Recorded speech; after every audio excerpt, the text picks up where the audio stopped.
Hello, everyone, and welcome to another episode of Advanced Talks. Today, we are embarking on a 5-part series that dives deep into the essential elements you must let go of in order to find true success in your business. Success in business is not just what you should do, but also what we have to leave behind. And many of you listening are harboring self-doubt about your own potential. It's not uncommon in this industry to harbor self-doubt about yourself, about your team, company sometimes, and even the industry. And those limiting beliefs, those misconceptions sometimes inadvertently lead you to diminish yourself because it seems safer than facing the possibility of failure. These beliefs have even caused you to withhold from being fully committed in your business, as though keeping a fallback plan is somehow more secure. These limiting beliefs have also led you to making excuses for why things are not where you want them to be. So let me ask you, does any of this resonate with you today? Have any of you ever found yourself held back by these invisible barriers?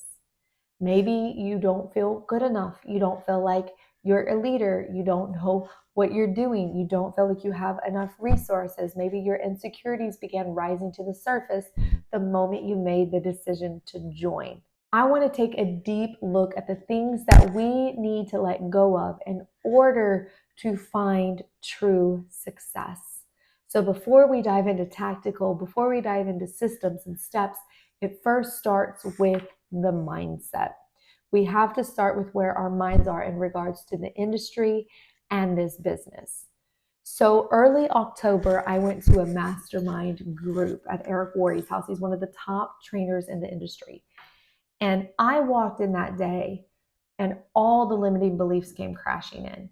That I did not have enough experience compared to these people. I did not have the income compared to these people. I didn't have the teams that were as large as some of the people in this room. I was worried that I would sound dumb or say something wrong. And when I got there, I sat in the very back row. I wanted to just be a hermit and I wanted to crawl in my shell. But throughout this process, those limiting beliefs came crashing down. The walls that I came in that were built up came crashing down. And by day 2, I made myself sit in that front row. I held my head high. I had to walk in confidently and truly understand and know my full potential. So let me tell you a story. This is a story in 1519, a man by the name of Hernan Cortez. He took a small army and they went to the shores of Veracruz. And there they were going to take the treasure that the Aztecs had held. And for over 600 years, armies of various sizes, armies that were much greater in size, much more equipped, attempted to take this treasure. And for 600 years, they came up short. And so Hernan Cortez, as he was on his way, painted this vision and this picture to his men of what this treasure was going to do for them.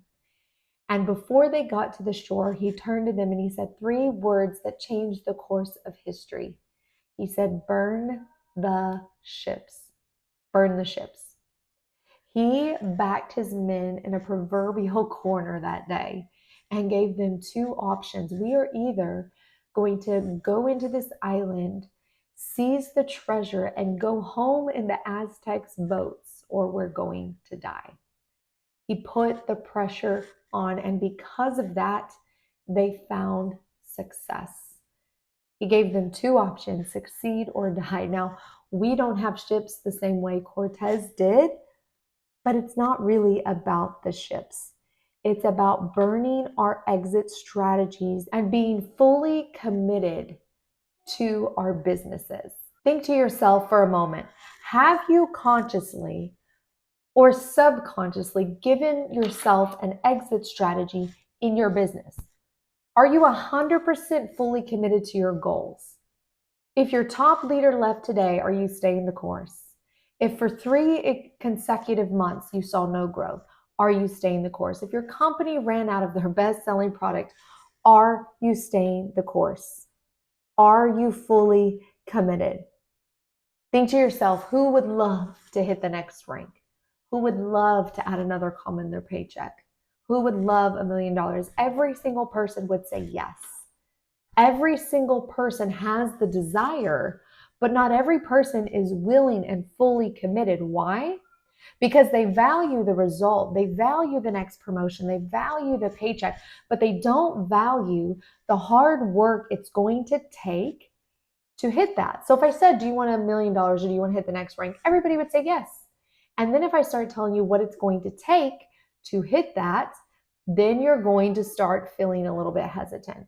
I don't know if I'm willing to do that. And the excuses start coming in. This season's just not a great season. I just don't have the time. Who wants to lose weight? Everybody. Who wants to put on muscle? Everybody. Who wants to save more money? Everybody. But what sets apart the people who actually do it, the people who are committed? A, they burn their exit strategy, so they are fully committed. And B, they value the process, not just the result. Do you value the hard work it's going to take to get to that next level? Is it a priority? And you have to take action until. You see, I had a teammate that reached out to me a month ago and she said, can you please coach my teammate? She said if she doesn't see results, she's gone. And I told her, I said, yeah, I'll coach her, but let me tell you, it's not going to just be on the tactical of how to get to the next level. We're starting with mindset. Because even if I help her get through the next 3 months, it's a matter of time before we have a slow month, or it's a matter of time before she experiences some kind of adversity and she's out. Most of the time, it boils down to our why. Our why is not big enough. What is your why? For me, it's to help people experience financial freedom and to find Jesus. Those are the two things that I use my platform for. My why is so big, there is no exit strategy for me. I'm all in, and I'm not accepting excuses from myself or anybody else from achieving this. So how committed are you to your goals? Are you playing it safe? Maybe you haven't experienced the version of success that you hoped because you have not committed to burning your ships. If you want the whole island, you have to burn the ship. If you want the next promotion, you have to burn the ship. Why? Because when you back yourself into that proverbial corner, when you give yourself two options, succeed or die, like in this story, you will succeed every time. There was no running back to safety for them or their safety nets. And because they took a calculated risk, they were the first army, and not the largest or the most well-equipped army, but they were the first army to succeed in 600 years. Because desperation is often more powerful than inspiration. And sometimes we have to remove our own escape clauses from our lives and business to create that desperation. This is why people don't make it very far in this business. This is why it's a revolving door. It never crosses that line of becoming a need because the why is not big enough. 6 years ago, you guys, when my business really took off, it's because I was in a desperate time, but I didn't burn my ship. Somebody burnt my ships. I became a single mom and I had no choice. I had no choice. It was either make this work and get to continue staying home or put her in daycare and go get a job, but I would not be able to stay home. My why was big enough that I showed up every day despite what I felt like. There was no exit strategy for me. There was none. And much like that, if you have not experienced the success that you had hoped, if you are struggling with limiting beliefs, it's time to burn the ships and not look back. We are in an industry that more than ever is distracted. Everybody is taking that quote of every millionaire has 7 streams of income, and they're totally misconstruing it. It wasn't 7 streams of income horizontally to where we're all building 7 different businesses and juggling. No, that causes distraction. You can't chase 2 rabbits successfully. This is about building one substantial, solid business with quality money. And then from there, you take it and you go vertical with it. You build things that are going to point back towards that main business. We are so distracted, and a lot of us are distracted because if we can really admit this, we want to have fallback plans. Maybe you've been burnt out in this industry because of a company not working out for you and you've lost a little bit of hope. And because of that, you're like, oh, I better have this and this and this and this built in case this doesn't work. Now, there is wisdom, right? There's a difference. I'm not telling you to go burn your house down and become homeless so that you really put the pressure on yourself. But what I am asking you to do and take a look at and ask yourself honestly, are there things I have put in place that are distractions and are safety nets? And what would it look like if I burnt those ships and I released those safety nets? What would it look like if I went all in? If you want to take the island, the very first thing you have to do is you have to burn your exit strategy. And we're going to discuss 4 more things that you have to burn in order to have a successful business. But this is the first one. So ask yourself today, is there anything that is serving as a distraction? And I want to end with this, going back to that story that I told.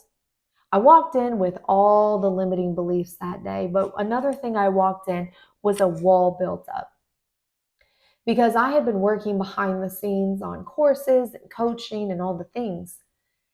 And I remember when it was stated that we are such a distracted group, I thought, this doesn't apply to me. This is different. What I'm building is different.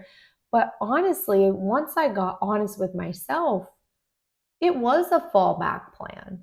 It was something that was security for me. Now, it doesn't mean I won't ever leverage those things for the growth of my current business, but I had to learn in that moment that they were serving as distractions and keeping me from being all in this business that I know has so much potential.